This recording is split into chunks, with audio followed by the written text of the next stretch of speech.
everyone, Michelle here from Gardening TLC, and guess what today is? It's Garden Tour Day. Every year, the Council of Rockford Gardeners puts on a garden tour right here in Rockford, Illinois, where I live, and they feature absolutely gorgeous gardens. They've been doing it for like 40 years, and for 2 years in a row, it's actually been named the best garden walk in Illinois. So today, we're gonna go look at 6 absolutely jaw-dropping, awe-inspiring, awesome gardens so that we can steal some ideas. Won't that be awesome? All right, you and me, come on, let's go.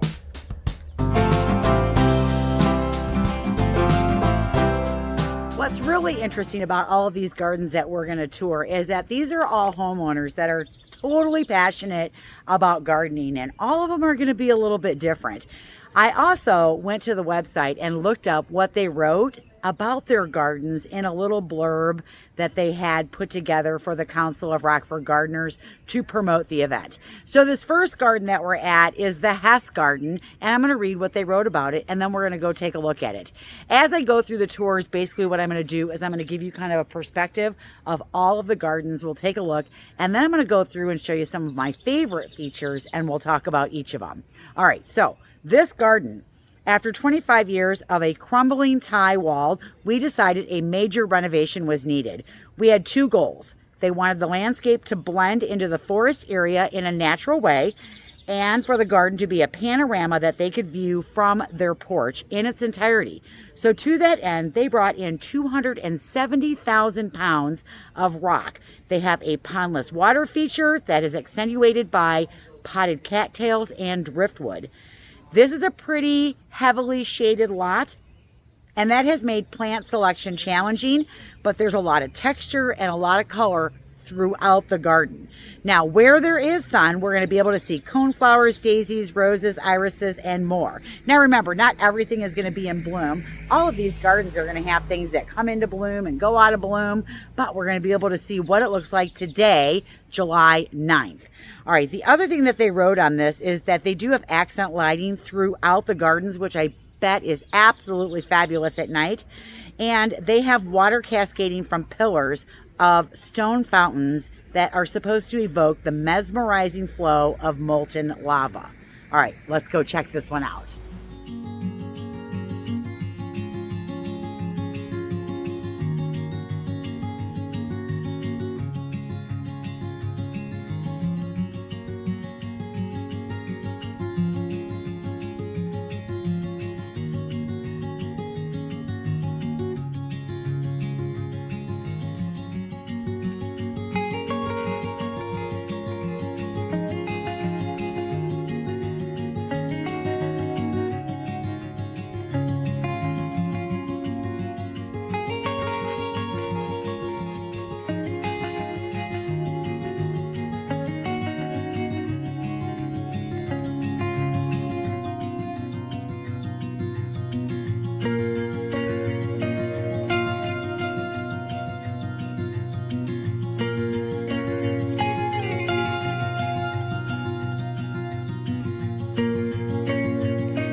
I'd have to say one of my favorite views is up here in the trees, where we've got the green from the oak mixing in with the two different colors from the Japanese maple. So you've got that beautiful copper leaf up top with the red coming down below. I just love that. I love the astilbe and that soft, pretty pink, but then I love how that pretty pink is mimicked in the tree. This is a tri-colored beech, and it is absolutely gorgeous. I love the layering of the branches. I love the color of it. Oh, I think I have to have one. What do you guys think? I got to find a place for that. All right, I have one more thing that I love, and it's not necessarily the basalts. It is this big piece of driftwood in here that the moss is growing all over. I will show you guys how to achieve that look if you're trying to make moss grow on some of your stuff. I thought I saw that and I went, oh, I know how to do that. So I'll have to show that to you guys. But that is also something I absolutely love. We are now standing outside our next stop. This is the Home Garden, and it is a Spanish style house with a kind of an eclectic landscape style. So what the homeowner writes is that the east yard displays a Colorado Pacific theme with a variety of Japanese maples, white pines, used junipers, yellow roses, Colorado blue spruces, and some other beautiful things in it. Then we go to the southern exposure part of the yard, and it's designed for enjoying the wildlife that visits their yard. There's a metal bench that sits by a stone pond waterfall. Can't wait to see that. All right.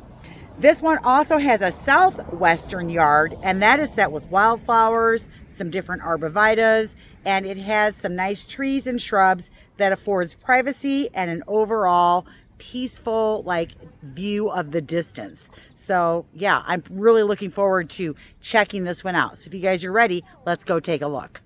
I wanted to start with an overall look of the house and the sweeping view and these beautiful trees.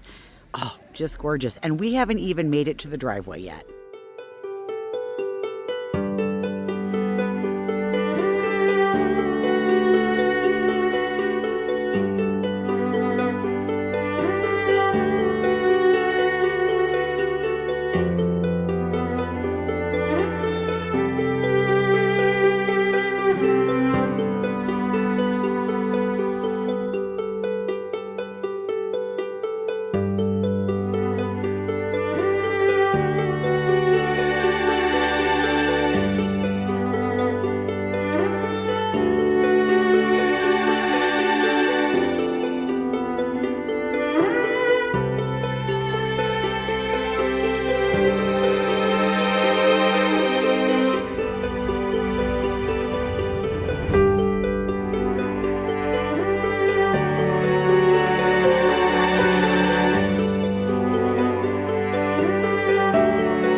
I love this weeping larch. Isn't that, oh, just gorgeous. I love it.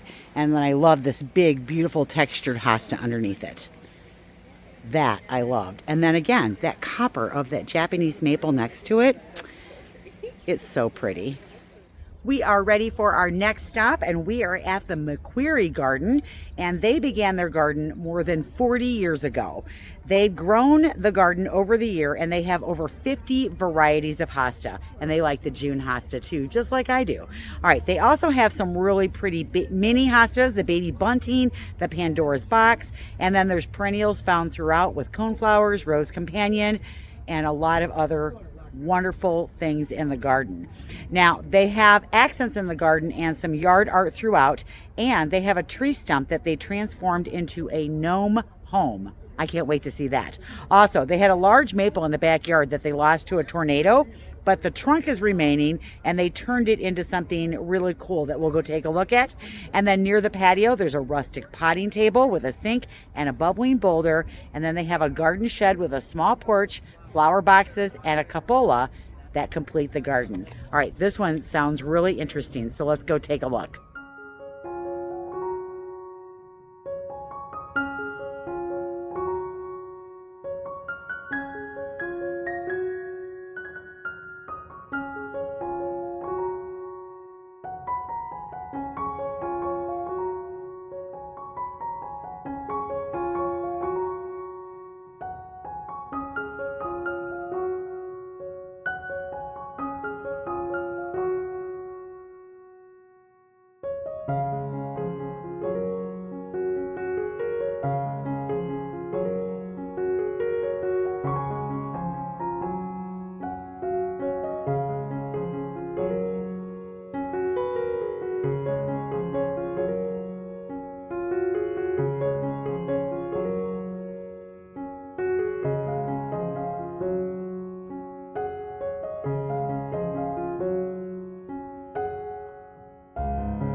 One of the things that I really liked about this garden, one, I do like the variety of all the different plants and everything, but I think my favorite thing was the sprinkling and scattering of the sunflowers throughout everywhere in the garden. And when they all come up and they peek through, it's going to be so cool looking because they're not all bunched together. They're scattered throughout all the gardens. And I just think that I love that part of it. There is also something to be said about a well-placed statue. Now, all of the statues they have in here are concrete, but I love the little concrete statues they have tucked throughout their garden. They're not overdone, and they're placed, I think, in all the right places. We are halfway through our tour, and we are now at the James Garden, and this is a very wooded lot. And what they write about it was that they moved into this beautiful home in 2015. When they bought it, it was an overgrown wooded lot full of maples because it was a syrup farm. It also had one kind of hosta. Well, since then, they have become addicted to hostas and have over 650 named varieties in their garden. But they also installed a pool in the back and a garden back there that actually offers hardy hibiscus, hydrangeas, conifers, Japanese maples, and a lot more than that. Rob can't tell you the name of every plant that's back there in the back garden, but he can certainly tell you the name of every hosta in this garden. So he is quite addicted to it. Now, if you want to follow Rob's garden journey, there is a Facebook link that he has, and I will put that down below in the description. All right, let's go take a look. Sounds like they're having a great time.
definitely have some favorites. So this Afterglow, I'm really liking this one a lot. And then I love the quick fire behind it. I think the two of those together look so good.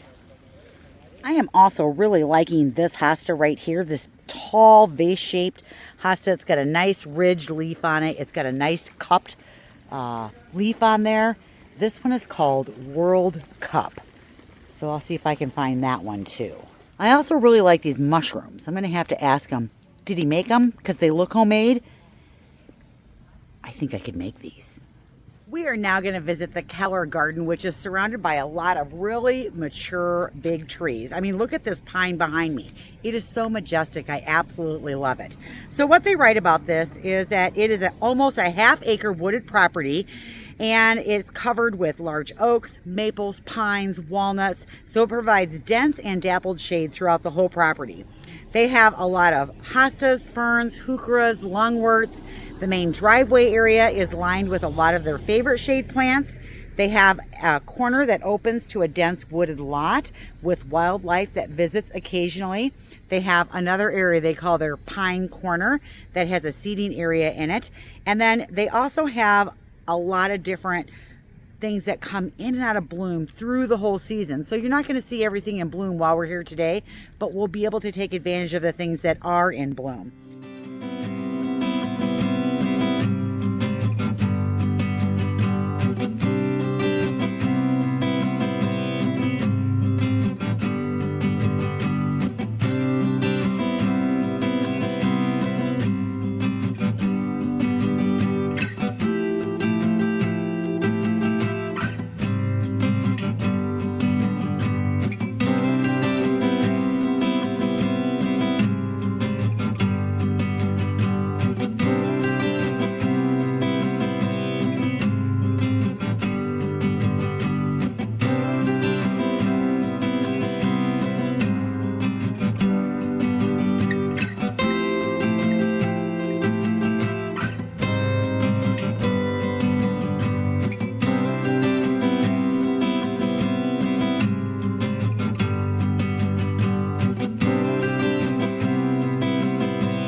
One of my favorite places is right here. I love the simplicity of it. I like that it's just this little simple bench with the baskets and the terracotta pots with the lattice on the side to hang up your watering can. It's someplace to work. It's neat. It's pretty. I like it.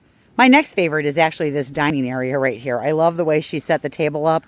I like the arborvitaes that frame it in the back. And I like that on each side, she's got these beautiful, lush, textural plantings. I love the pots that she did. I like the little obelisks, or I'm not sure what you would call those, but those little pieces in there. I think those are so sweet. I love them. But this is great. I love this. And I like the tricolored willow over here as well. Isn't this great? I would come out here and love to have dinner. All right, guys, we're on the home stretch. Last garden, and I saved this one for last because there's a koi pond in this one. So most of the goodies are in the backyard, and what they write about this one is that we are going to step into a backyard sanctuary where nature's artistry unfolds across every season. We are going to meander through a vibrant garden. We're going to encounter a serene koi pond that will be bordered by lush hostas and vigorous plants all over the place.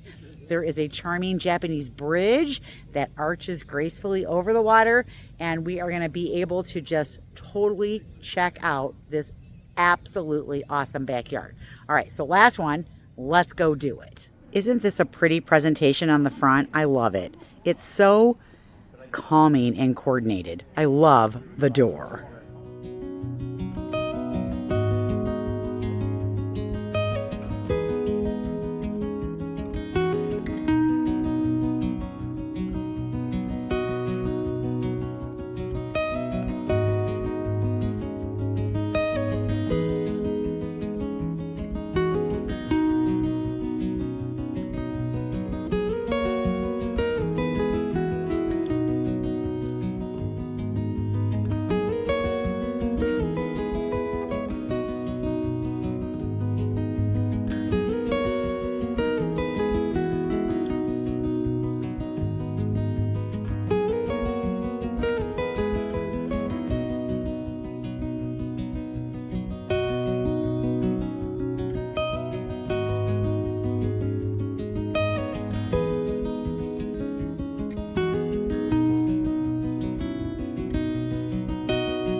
have another little pond over here too, and I like the smaller one with the waterfall.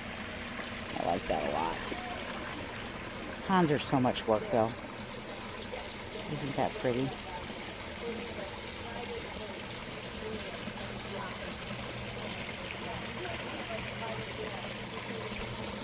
But you gotta love the sound. The other thing I really like the soft peach of these double daylilies. They are beautiful. And I'm not a daylily fan, but these in mass look great. Oh my goodness, a huge shout out to the Council of Rockford Gardeners. There were volunteers at every one of these gardens manning a tent, handing out water, talking to people, greeting everyone, welcoming people in. You guys were absolutely fabulous, and the fact that you donate all your time for this is just wonderful. And those of you that opened your gardens up, thank you, because your gardens were awesome. I took away something from every single garden that I went to. I found things that I loved. I saw combinations that I'm gonna try. I saw ideas I'm gonna steal. Oh my goodness, I loved it. I love that our city puts this on every single year, and I love that it's free, it's open to the public, and I love that I was able to film it to share it with you guys. Speaking of garden tours, if you're interested in having a garden tour done at your house, I would love to come and be inspired, and I would love to come and tour your garden. So reach out to this email right here if you live within 4 hours of Rockford, Illinois. I'm not driving any further than that, you guys. That's about as far as I'll go. So that means you're going to be like in Wisconsin, Indiana, Iowa, and Illinois. Maybe the lower parts of Michigan, just on the other side of Indiana, maybe. But send me some pictures of your garden. Tell me who you are. Tell me a little bit about your garden. And then let's reach out to each other and see if we can set something up. I love garden tours. Don't you guys love garden tours? I thought this one was exceptionally well done. Thank you, volunteers. Thank you, Council of Rockford Gardeners. And thank you, homeowners. Your gardens were awesome. All right, guys, that's all I've got for today. We'll see you later. Bye.